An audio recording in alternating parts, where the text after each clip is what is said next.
Good evening and welcome to Local Music Rocks. I'm your host, Ike Keltz. Tonight is March 11th, 2014. Local Music Rocks features the best singers, songwriters, and artists from all over New England. Tonight we're featuring a folk singer from Augusta, Maine, Martin Swinger. We'll also have a flashback to last month's artist, Kyle Davis, plus a special interview with Martin talking about all of the CDs and everything going on in his world. You can check us out on Facebook at Local Music Rocks Westford, or also our own website, localmusicrocks.com. So without further ado, please welcome Martin Swinger. I was cleaning, vacuuming the room, a carpet corner caught in the vacuum, burning rubber, a cracking sound, the motor faltered.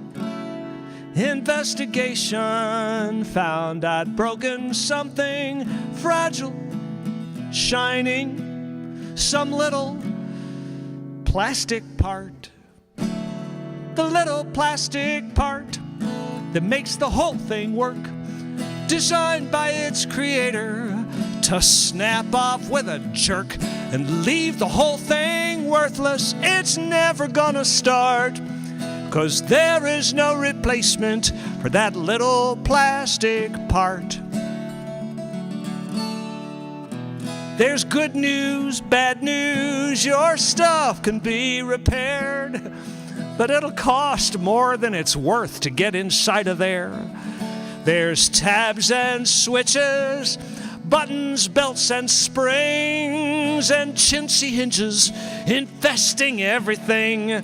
The gear that doesn't ratch, the catch that doesn't catch it when it falls apart. The little plastic part that makes the whole thing work, designed by its creator to snap off with a jerk and leave the whole thing worthless. It's never gonna start, 'cause there is no replacement for that little plastic part. The little plastic part was once a dinosaur. Could be anything, it's just a metaphor, 'cause everything has got one part of the grand design, the straw that breaks the camel, and I've discovered mine. I wrote a letter. Did you get it? I told you I loved you. I don't regret it, but I didn't hear from you birthday or Valentine's. I'm a little slow. It took me a little time, but I finally got a clue what to expect from you. You didn't break my heart. Just the little plastic part that makes the whole thing work, designed by its creator to snap off with a jerk and leave the whole thing worthless. It's never gonna start, 'cause there is no replacement for that little plastic part. For that little plastic part. For that little plastic part.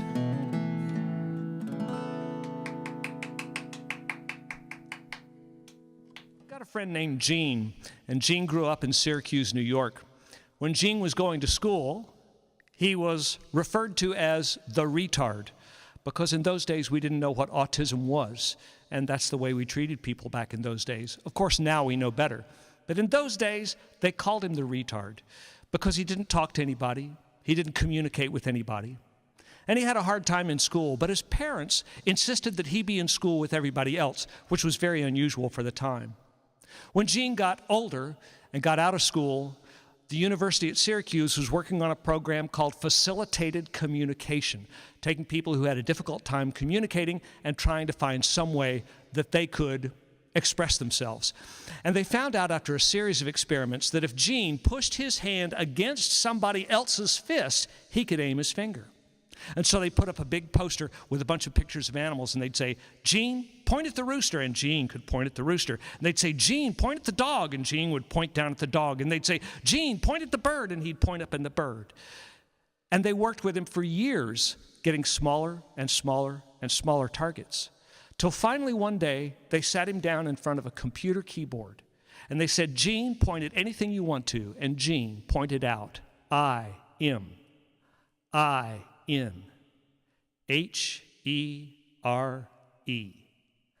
I'm in here was the first message he had ever given to the world.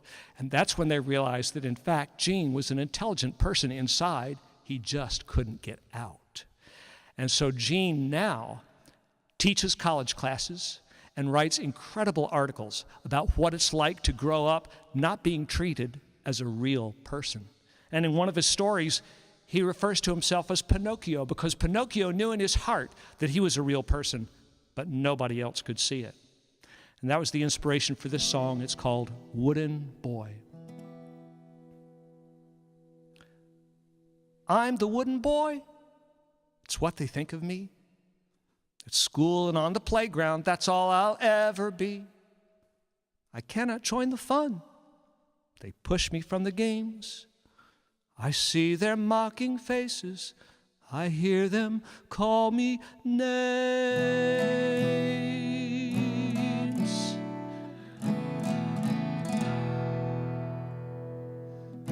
Mother says my real name and turns down the light.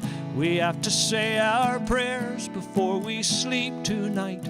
She folds my hands together like I was a toy.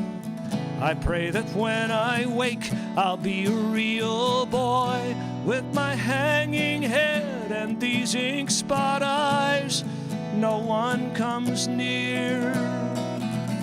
With an eager mind and a longing heart, I'm in here. I'm in here. Father doesn't listen when people say he's just an old fool who should throw me away.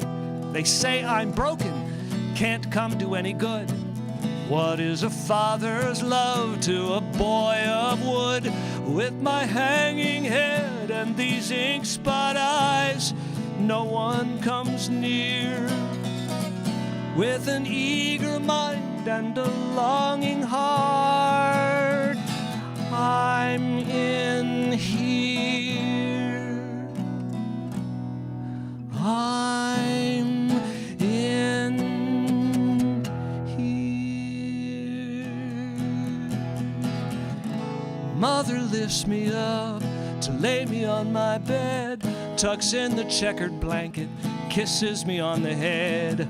Father reads a fairy tale, a wooden boy like me who's swallowed by a whale, that rises from the sea.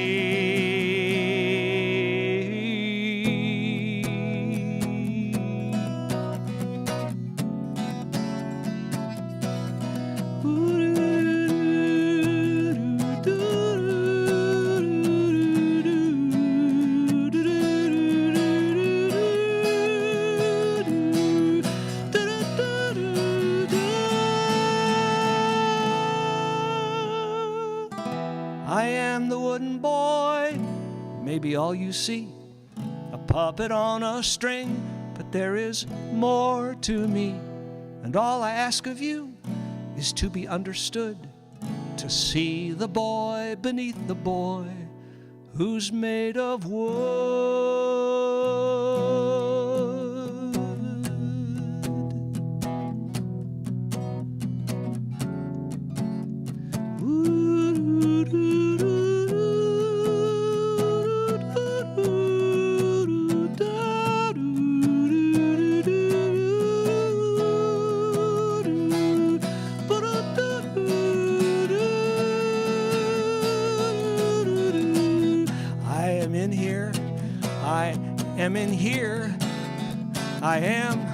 I am in here, I am. Here I am. I learned a few years ago, living in Maine, that I suffer from seasonal affective disorder.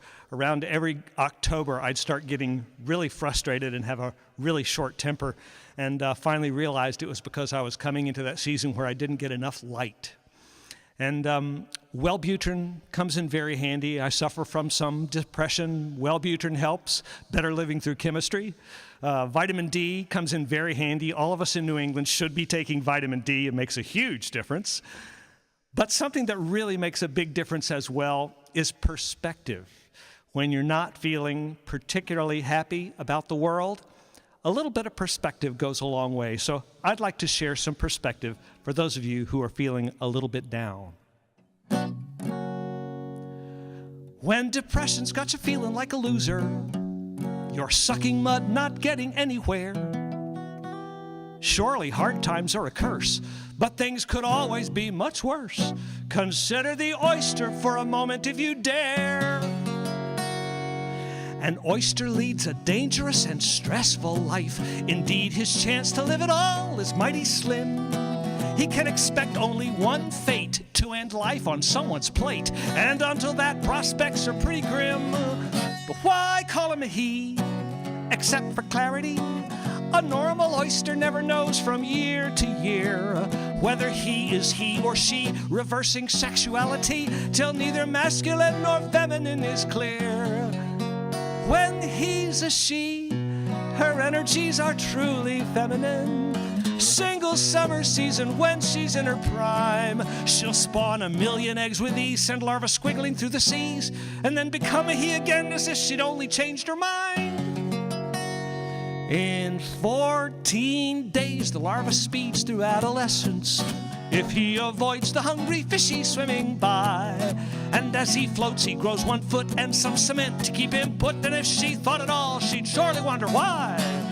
By surprise, she bumps into a clean, hard object. Our lucky spat attaches firmly to this home.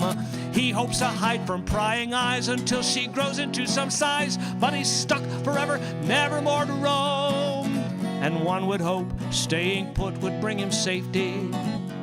Extermination lurks in every tide. She lies immobile as a rock while enemies are taking stock. There is no running off, and there is nowhere else to hide. A hungry starfish wraps its arms around an oyster like a hideous lover forcing shells apart.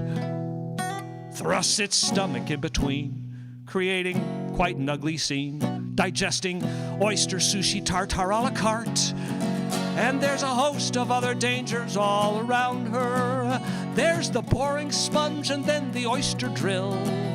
There's the leech and the black drum to which an oyster could succumb, and even hungry ducks are known to eat their fill. If she escapes the duck, leech, borer, sponge, and starfish, she must surrender as she's harvested and bought. And then some human cracks her up using her half shell as a cup and slips her slimy living body down his throat without a thought. So when you think you're at your lowest, life is over, recall the oyster has 1 foot and you have 2. You can kick yourself in the butt, get up and get out of that rut, and make the most of life that God has given you.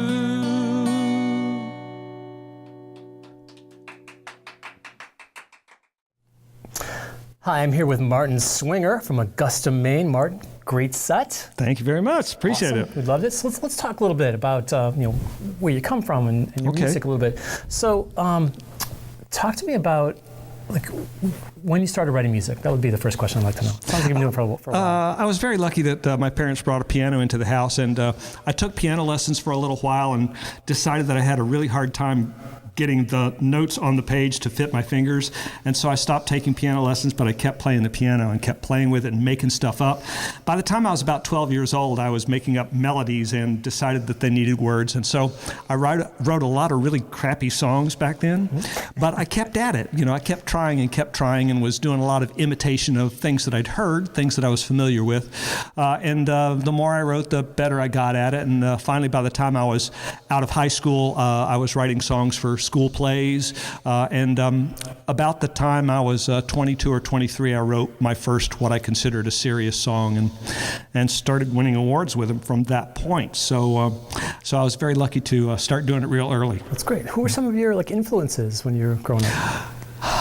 It was great. I had an older brother and an older sister, and my dad would play jazz on the radio, and he would play country music. My older sister would bring in opera and Peter, Paul and Mary and classical music. My older brother would bring in Three Dog Night and Emerson, Lake and Palmer and the Supremes and the Jackson Five. Yeah. So quite a broad variety of things, and I got turned on to Melanie, and by the time I was mature enough to start buying my own albums, I was really into Paul Simon, and so he was a really strong influence for me. Paul Simon, Harry Nilsson, and at the same time I was reading a lot of poetry. In high school I was studying a lot of American poets, Robert Frost, Carl Sandburg, and those kind of people, so really kind of learned my craft about what it takes to write a concise story and make it powerful. All that kind of happened in that time. Okay, I know you got a lot of fans. Tell us, who are your fans? What kind of people are they? Oh yeah. Well, first of all, I've got a song called Coney Island Lullaby that is a song about Coney Island in 1955, and I got an email from Cherry Delight, Miss Coney Island 2013. So Miss Coney Island, Cherry Delight is one of my fans. Also, a friend of mine gave one of my CDs to John Waters. Okay. And it was kind of funny. She'd grown up with him, and so she was happy to pass the CD along to him during a vacation. And one day we got back to the house, and there was a message on the answering machine. And the answering machine, we listened to it. It said, "Hi, this is John. I really like your music." Click. And we thought, what does this mean? So we erased it.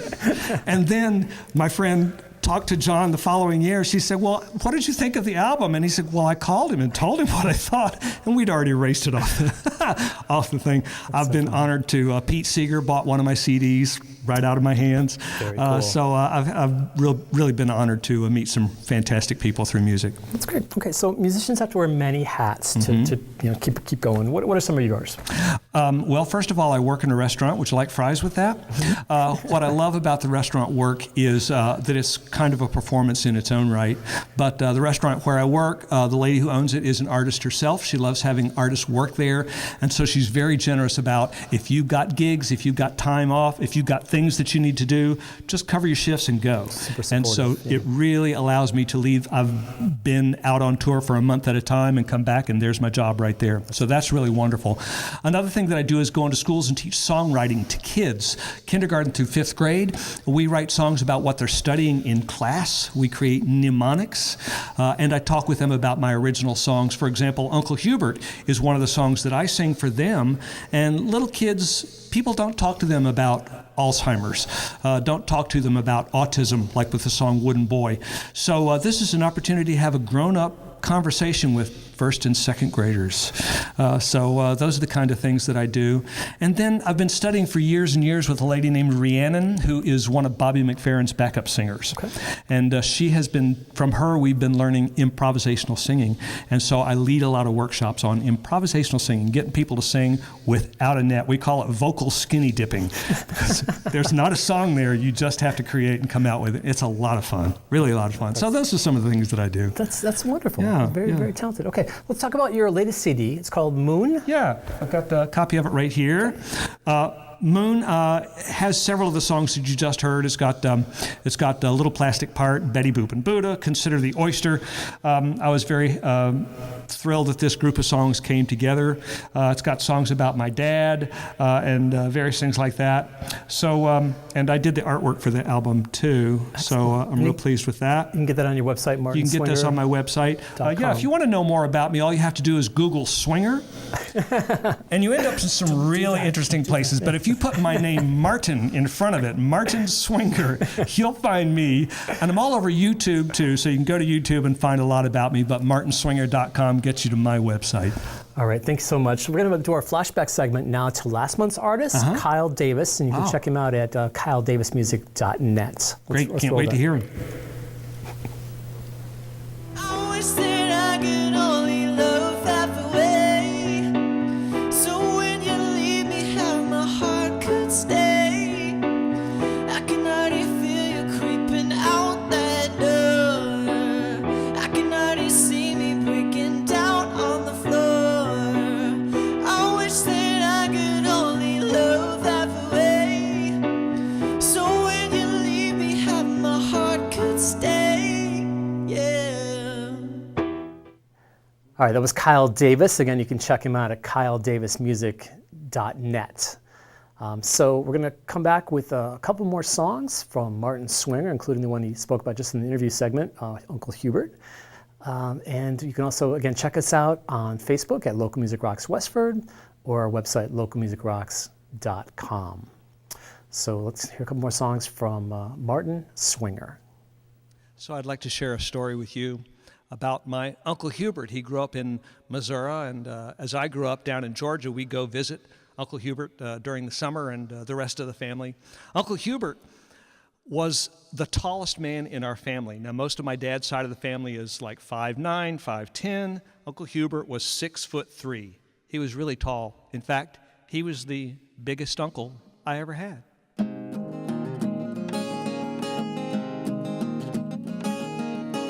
The biggest uncle I ever had, asking me, do you want to go fishing? A bucket of minnows and tying a hook on the line. The biggest uncle I ever had, steering a boat over Lake Wapapella, soda in the ice chest, stories to pass the time. And then he'd put fried fish and coleslaw and hush puppies on my plate. For a boy of 9 years old, it was the best meal that I ever ate.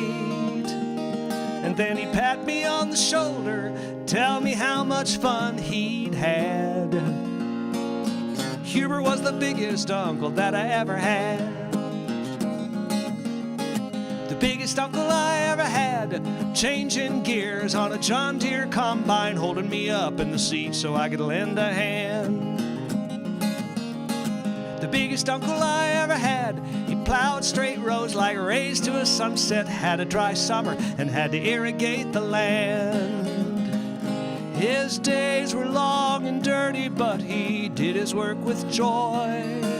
Back home after supper, he'd fall asleep in the lazy boy. That he was in the field at sunrise, even after his back got bad. Hubert was the biggest uncle that I ever had.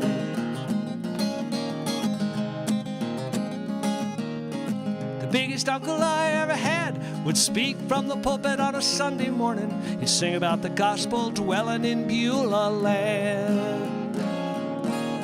The biggest uncle I ever had, saying let's all rise for old 100th. He'd pass the collection plate and he'd shake your hand.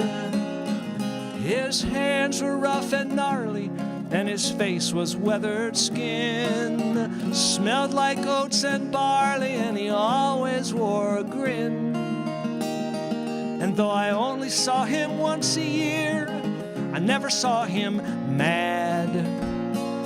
Hubert was the biggest uncle that I ever had. Go tell Aunt Rhody, go tell Aunt Rhody, go tell Aunt Rhody, the old gray gander's dead. The one she was saving, the one she was saving, the one she was saving to make a feather bed.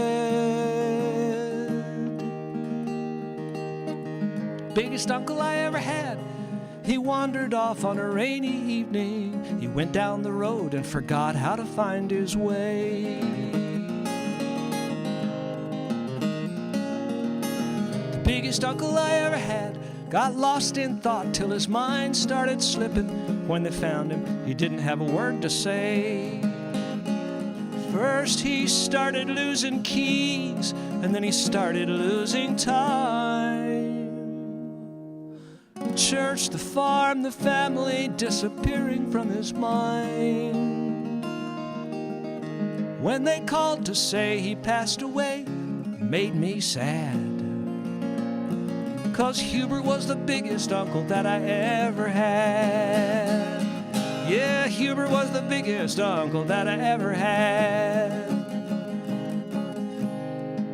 That's our show for tonight. Again, Martin Swinger. You can check him out at martinswinger.com. I'd like to thank Kyle Davis. Check him out at kyledavismusic.net. I'd like to thank our cast and crew this evening. And we're going to have Martin play us out with one more song. And thank you for watching Local Music Rocks. Good night, everybody. I like to tell true stories, but sometimes truth is stranger than fiction. This actually happened to me. I was in a parking lot one day walking by a car.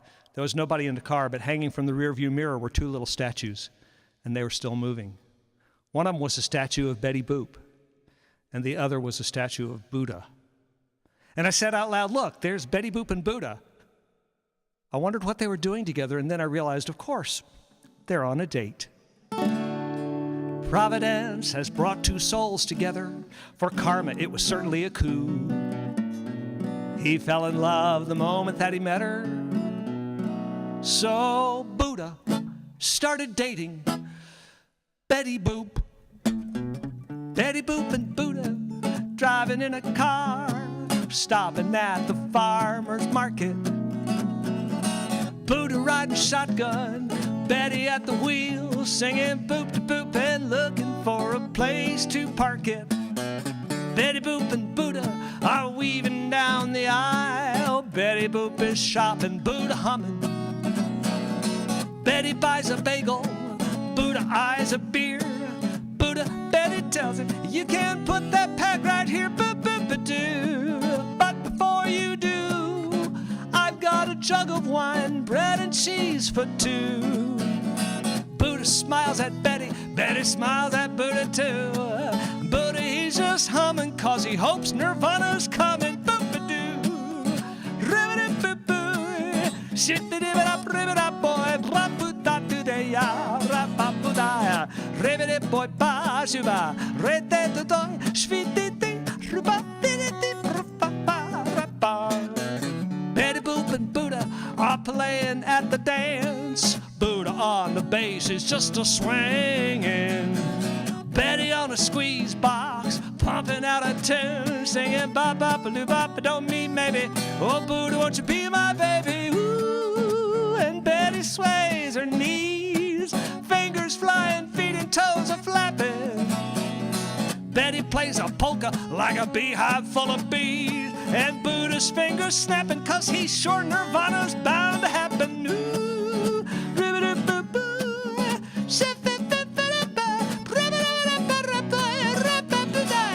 ribbidi-boy-ba-shiba, re-de-do-doy, ra-do-da, si, bidi-bidi-bidi-ba-ba-ba. Betty Boop and Buddha decide they want to dance. The existential band keeps right on playing. Betty, Buddha whispers, "My dear, you dance divine." And Betty starts to bubble. Buddha dips her double time, ba-doo. And Betty rolls her eyes. Buddha, I believe I'm feeling butterflies. Buddha's heart is thumping. Om Buddha, Buddha, Buddha, Om Buddha, Buddha, Buddha. Betty's heart is bumping. Betty Boop Buddha, Betty Boop Buddha. No matter what you say now, Nirvana's on its way now. Betty Boop and Buddha, Buddha Boop and Betty, Betty Boop and Buddha, Betty Boop, boop, boop a doop.